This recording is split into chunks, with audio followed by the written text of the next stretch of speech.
Good morning সবাইকে। আজ হচ্ছে রবিবার। আজ আমাদের ব্রেকফাস্টে হয়েছে লুচি আর আলুর তরকারি। তো এখন আমি একটু পার্লারে যাচ্ছি, আইব্রোটা করাবো। আর বাড়িতে এসে আবার রান্না করতে হবে। ভিডিও এডিট হয়নি কালকের, কখন যে পোস্ট করবো ভিডিও জানি না। খুব রোদ্দুর, আজকে প্রচণ্ড রোদ্দুর দিচ্ছে। পার্লারে চলে এসেছি আর এখানে এসে দেখি দুজন আরও রয়েছে, তাদের কাজ করবে, তারপরে আমারটা মানে আমি আইব্রো করাবো শুধু। তো একটু ওয়েট করতে হয় কারণ দিদি একা হাতে করে তো। এখন আবার বৃষ্টি হচ্ছে, পার্লারের কাজ শেষ হয়ে গেছে, চলে এসেছি বাড়ির কাছে। এই যে বৃষ্টি পড়ছে, এই রোদ্দুর এই বৃষ্টি কী যে চলছে, একদম জীবনটা টানা টানা করে দিল, জামা কাপড় তুলতে আর নাড়তে। আমরা এখন একটু বাজারে যাচ্ছি। কি নেবে? চাবি বের। বাগুইহাটি যে কাজে এসেছিলাম সেই কাজ হয়ে গেছে। এখন আমরা এই যে স্ট্রিট ফুডগুলোর পাশে আছি আর কি, স্ট্রিট ফুড সবগুলোর পাশে আছি। এখানে থেকে মোমো খাই, মাঝে মাঝে খাই, তবে অনেকদিন পর আজকে খাচ্ছি। প্যান ফ্রাইড মোমো অর্ডার করেছি, খুব ভালো বানায় এরা। এখানে দেখলাম আফগারি মোমোটাও পাওয়া যাচ্ছে, তবে একদিন ট্রাই করব কেমন বানায়। তো এই মোমোটা এত টেস্টি হয়, খুব ভালো হয়। তো বাড়িতে চলে এসেছি, এই আসলাম, এসে একটু 10 মিনিট রেস্ট করলাম। কি নিয়ে এসছি দেখাই।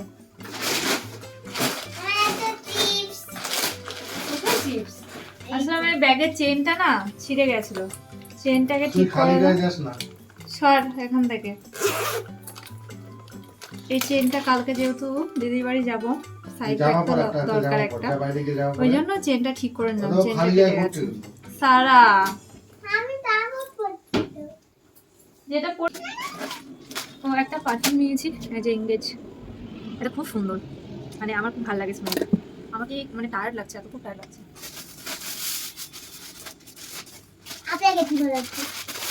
আসলে কালকে তো আমরা জুডিও থেকে মানে কেনাকাটি করেছিলাম, কিন্তু বনির জন্য দীপার জন্য কেনা হয়নি, মানে আমার ননদের মেয়ের জন্য আর একটা ননদের মেয়ের জন্য। তো ওই দুজনের জন্য কেনা হয়নি, তো ওদের জন্য আজকে আমার মনে পড়লো দোকানটা থেকে আমি আগেও নিয়েছি, তো সেই দোকানটা গেছিলাম। এই যে এটা হচ্ছে জ্যাকেট,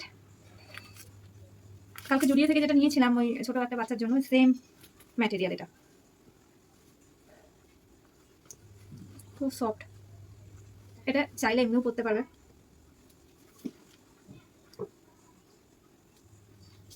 আর এই যে জ্যাকেটটাও দেখালাম।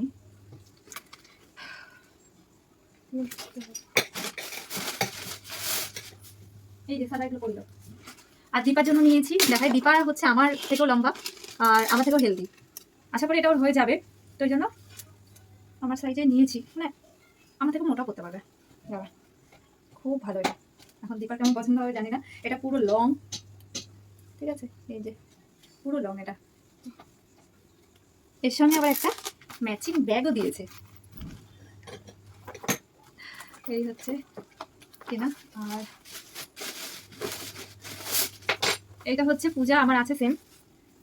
তো এটা পূজা কিনতে দিয়েছিল আমাকে, বলেছিল যে দোকান থেকে কিনেছিস আমার জন্য একটা কিনবি, মানে ও টাকা দিয়ে দিচ্ছে, গিফট না।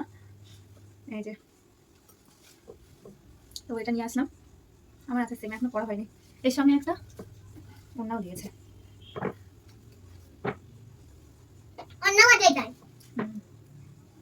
তো এইগুলো কেনাকাটি। আর এখন সব একটা গোছাবো, গুছিয়ে তারপরে ঘুম, একটু রাতে ভাত বসাবো, কারণ তরকারি আছে, ওইগুলো খেয়ে নেবো। কালকে সকালে আমরা প্রায় 12টার দিকে বার হবো, তার আগে খাওয়া দাওয়া সবকিছু কাজবাজ কমপ্লিট করে যেতে হবে, যেহেতু কটা দিন বাড়িতে থাকবো না। একটু গুছিয়ে না গেলেও হয় না, আবার এসে তো করতেই হয়, কিন্তু একটু যতটা গুছিয়ে রেখে দেওয়া যায়। তো এবার চেঞ্জ করি, আমি চেঞ্জ করে গোছাই। সারা ঘরের অবস্থা খুব খারাপ, এদিক ওদিকে জিনিস সব ছেটানো আছে, ওগুলো সব গোছাবো এখন।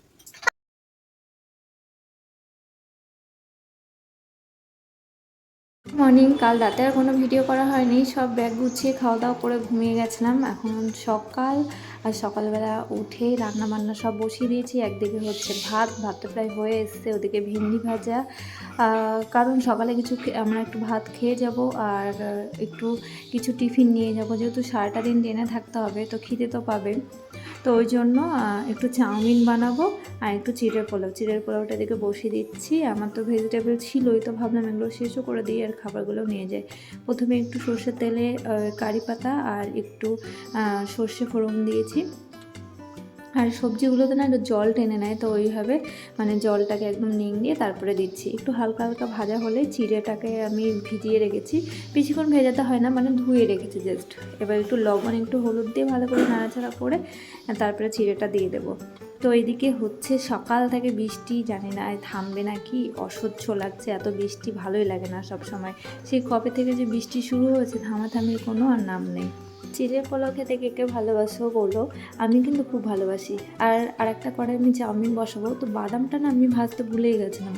তো ভাবলাম ওই কড়াইয়ে তেলটা যখন দিচ্ছি বাদামটা ভেজে এর মধ্যে দিয়ে দিই। বাদামটা কিন্তু দিতেই হয়, বাদাম না হলে একদম ভালো লাগে না। সবশেষে একটু ঘি আর একটু ধনেপাতা দিয়ে দিয়েছি, এতে করে টেস্টটা খুব সুন্দর হয়। গরম গরম বেশি ভালো লাগে। আমি ফয়েল পেপারেই সব নিয়ে যাব, কিন্তু যেহেতু পুরো এসিই থাকবে, এখন কতক্ষণ গরম থাকবে সেটা হচ্ছে দেখার বিষয়।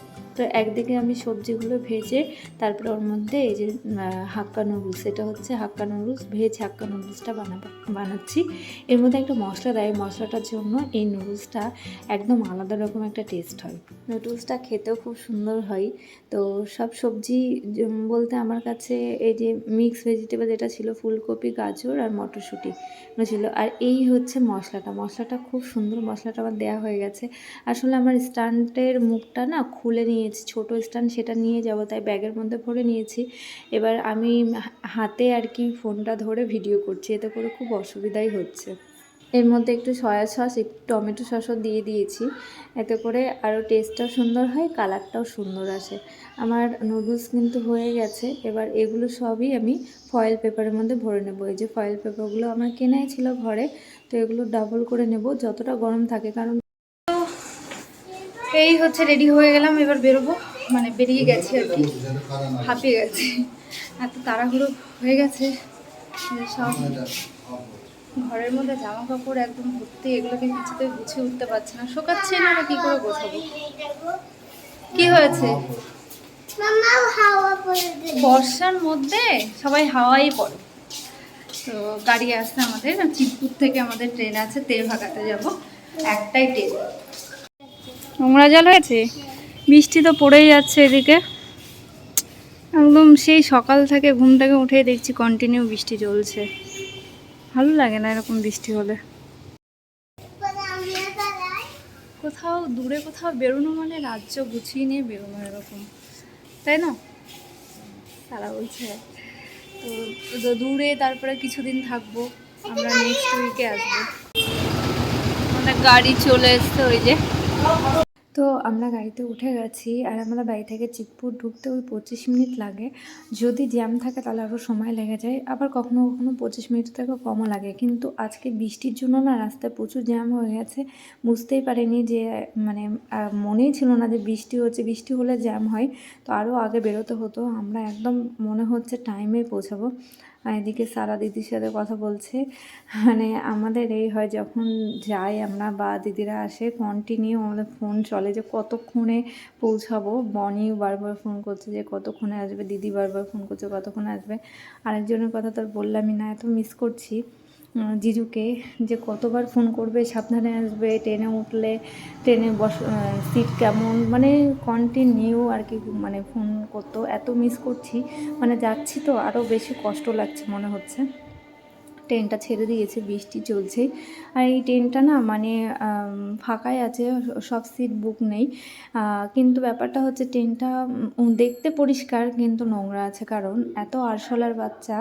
আর তারপর আমি একটা ইঁদুরও দেখেছি বড় সাইজের, তো ওটাই বলছি যে বাপরে, তো শুতেও ভয় লাগবে, কখন এসে হয়তো কামড়ে টামড়ে দেবে।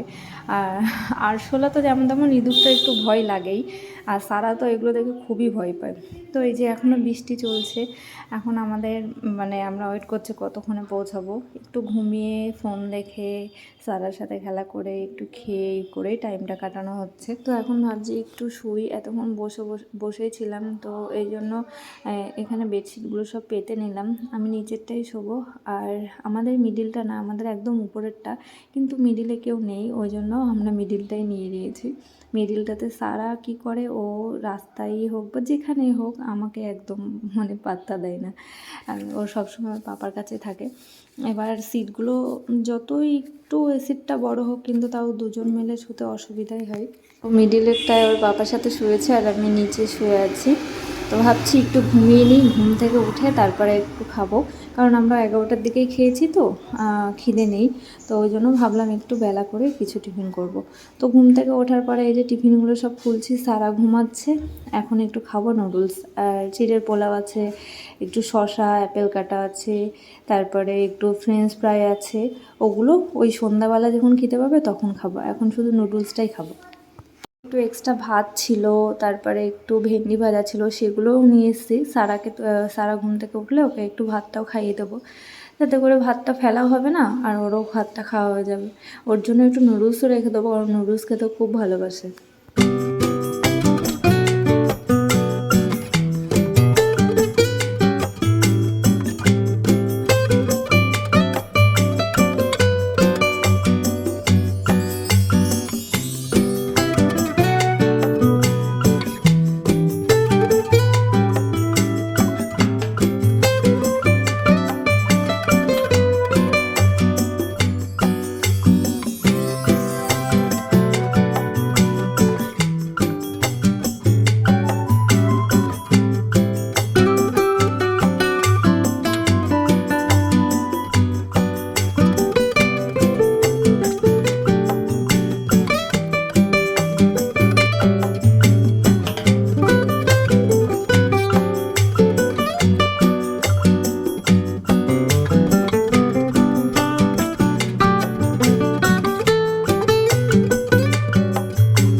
আমরা ফারাক্কা পার হয়ে গেছি আর এখন সন্ধ্যা হয়ে গেছে, তাই ভাবলাম একটু টিফিন করে নিই। এগুলো সবই ঠান্ডা হয়ে গেছে। তো আমি এই যে ফ্রেঞ্চ ফ্রাইটার কথা ভেবেছিলাম হয়তো একদমই নরম হয়ে গেলে খাওয়া যাবে না, তো অতটাও নরম হয়নি, ঠান্ডা হয়ে গেছে। বনির তো তর সইছে না, কখন আমরা ঢুকবো কতক্ষণে। তো যে ভিডিও কল করে কথা হচ্ছে, কারণ ও ছোট থেকেই যখনই আমরা যাব শুনবে, আর একটা মিনিট মানে কয়েক মিনিট পর পরই ফোন করবে, কত দূর, কতক্ষণ লাগবে আসতে, এরকম করে ফোন করবে। জিজুও তাই ছিল, দিদিও তাই, সবাই মানে এত ভাল লাগে এই জিনিসগুলোই না, সারা জীবন থেকে যায়। যখন সত্যি কারোর বাড়িতে যাচ্ছি, কেউ মানে এতবার করে খোঁজ নেয় কোথায় আছি, মানে কতক্ষণে পৌঁছাবো, দেখুন না, সত্যি মানুষের প্রতি মায়াটা ভালোবাসাটা যেন আরও বেশি বেড়ে যায়। আর এর শুধু ভগবান একটা লেজই দেয়নি, কী যে করছে, মানে নিজে তো 1 ঘন্টা ঘুমিয়ে নিয়েছে আর কাউকে ঘুমাতেও দেয়নি। এত বকবক করতে পারে, প্রচণ্ড বকবক করে, সারা খুব বকবক করে। তারপরে একটু ফলগুলো ছিল, ভাবলাম ফলগুলো খেয়ে নিই, কারণ এগুলো নষ্ট হয়ে যাবে না হলে। নষ্ট বলতে এতক্ষণ ধরে কাটা ফল খাওয়া উচিত না, কিন্তু যেহেতু ট্রেনের মধ্যে তো কেটে খাওয়া সম্ভব না, তাই বাড়ি থেকে কেটে নিয়ে আসা হচ্ছে। ট্রেনের মধ্যে থেকে একটু লেবু চা নেওয়া হলো। তো আমরা এখন মালদায় আছি, মালদায় অনেকক্ষণ দাঁড়ায় ট্রেনটা। তুমি আর তোমার বুনু দুজনেরই পড়াশোনা আছে, বুনুরও এক গাদা হোমওয়ার্ক দিয়েছে, ওগুলা করবে। মালদায় অনেকক্ষণ ট্রেনটা দাঁড়ায়, কখন যে ছাড়বে ভালো লাগছে না, মজুর কতক্ষণে পৌঁছাবো, কারণ সেই 12টার সময় আমরা বাড়ি থেকে বেরিয়ে গেছি। এবার মনে হচ্ছে তাই বাড়িতে ঢুকি, ভালো লাগছে না, বোরিং লাগছে একদম ট্রেনে। এই যে ট্রেনের মধ্যে কেউ নেই, শুধু আমরাই আছি ট্রেনের মধ্যে। তো একদম ফাঁকা ট্রেনটা, না ভালোই সিট ফাঁকা থাকে। আমরা তো সে কবে টিকিট করে রেখেছি, ভেবেছিলাম হয়তো পাবো না, তো দেখলাম না, একদম ফাঁকাই থাকে। আর তারপরে বসে বসে টাইম পাস করছি, সারার ক্লে দিয়ে একটু ফুল বানাচ্ছি। আমি না আগে অনেক কিছু বানাতে পারতাম মাটি দিয়ে, তখন তার ক্লে ছিল না, তখন মাটি দিয়ে বানাতাম, কিন্তু এখন না দেখছি সেই হাতটা আর নেই, নষ্ট হয়ে গেছে একদম, কিচ্ছু বানাতে পারি না এখন ঠিক করে, না ড্রয়িং করতে পারি। আমরা ট্রেন থেকে নেমে গেছি, আর এই যে এখানটা নেমে এত মনটা খারাপ লাগছে। মানে আমরা নামার পরেই না জিজু এসে দাঁড়িয়ে থাকতো আমাদেরকে নেওয়ার জন্য। তো এই যে জিজু চলে যাওয়ার পর দুবার এসছি, তো সেই জায়গাটা এত খালি হয়ে আছে, মানে এত মনটা খারাপ লাগছে, মানে বুকটা সত্যি ফেটে যাচ্ছে, এত খারাপ লাগছে। তো কী আর করা যাবে, এখন এটাকে আস্তে আস্তে মানিয়ে নিতে হবে। তো 10টা বাজতেই গেল, আমরা স্টেশনে নেমে একটা রিক্সা হোক বা রিক্সা তো না, ওই টোটোগুলো ধরে নেবো। আর এখান থেকে খুব একটা বেশি দূরও না দিদির বাড়ি। বনি বারবার ফোন করছে আর কতক্ষণ লাগবে, তাড়াতাড়ি এসো তাড়াতাড়ি এসো। তো আমাদেরও তাই মানে পৌঁছাতে না পারা পর্যন্ত শান্তি লাগছিল না। মানে চলে আসলাম, এসে ফ্রেশ হয়ে নিলাম। আর এদিকে বনি বুনুকে সাজাতে বসে গেছে, 5টা আঙুলে 5 রকম নেল পালিশ, এদিকে চুল বেঁধে দেওয়া, এইসবগুলো চলছে। যাই হোক, আজকের ভিডিওটা কেমন লাগলো অবশ্যই জানিও, ভালো লাগলে লাইক করো, কমেন্ট করো, আর সাবস্ক্রাইব না করে থাকলে সাবস্ক্রাইব করে পাশে থেকো। বাই বাই, সবাই খুব ভালো থেকো, গুড নাইট।